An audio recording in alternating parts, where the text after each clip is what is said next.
इंद्रायणी सामाजिक संगठना भेंडकल द्वारा इंद्रायणी चषक 2012 रजनी नाइट क्रिकेट प्रतियोगिता का आयोजन 23 मार्च से 25 मार्च के दौरान किया गया है। इस प्रतियोगिता का उद्घाटन शुक्रवार को विधायक विवेक पाटिल के हाथों किया गया। इस अवसर पर प्रोफेसर एल बी पाटिल, संगठन के अध्यक्ष सुरेश राउत, महादेव बंडा आदि गणमान्यों सहित खिलाड़ी एवं क्रिकेट प्रेमी बड़ी संख्या में उपस्थित थे। इस दौरान संगठन द्वारा विधायक विवेक पाटिल एवं सुरेश राउत का सत्कार किया गया।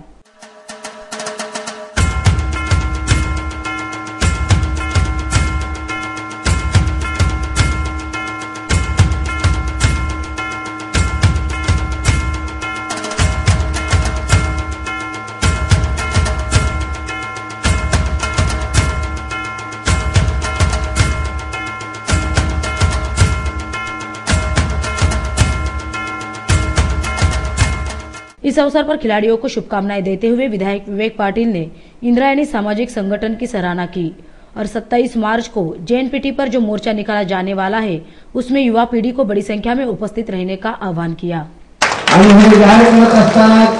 या स्पर्धेमध्ये सहभागी खेळाडू आहेत त्या सर्व सहभागी खेळाडूंना मनपूर्वक शुभेच्छा देतो। जे जिंकणार आहेत त्यांचं आधीच अभिनंदन करतो, पण जे जिंकणार नसतील त्यांच्यासाठी सुरेश राऊत पुन्हा एकदा मॅच लावा, म्हणजे पुढच्या ह्याला त्यांना जिंकण्याची संधी त्या ठिकाणी मिळेल।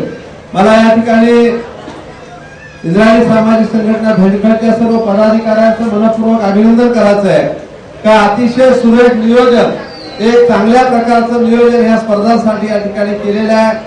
सर्व प्रकारच्या सोयी या ठिकाणी केलेल्या आहेत। लाईटची व्यवस्था देखील चांगली केलेली आहे, ग्राउंड देखील अतिशय सुंदर केलेलं आहे। अशा या सर्व सोयी सुविधांचा उपयोग आपल्या विभागातील तरुणांना करून देण्याचं काम इंद्रायणी सामाजिक संघटनेच्या भेंडकल शाखेने केलेलं आहे। त्याच्यामुळे ते निश्चितच अभिनंदनास पात्र आहेत। पण या ठिकाणी तरुण वर्ग मोठ्या संख्येने जमलेला आहे।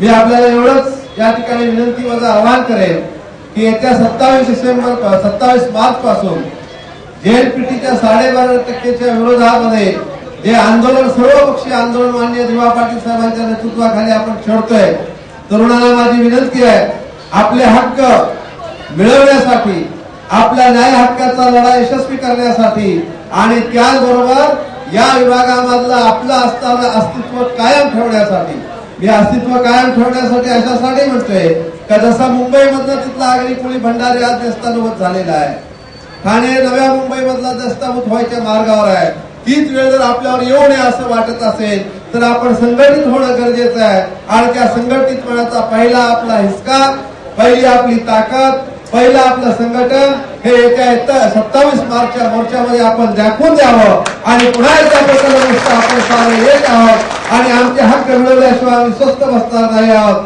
ही जी आपली निश्चय केलेला आहे आपण तो निश्चय यशस्वी करण्यासाठी सर्वांनी मोठ्या संख्येने ह्या मोर्चामध्ये सहभागी व्हावा।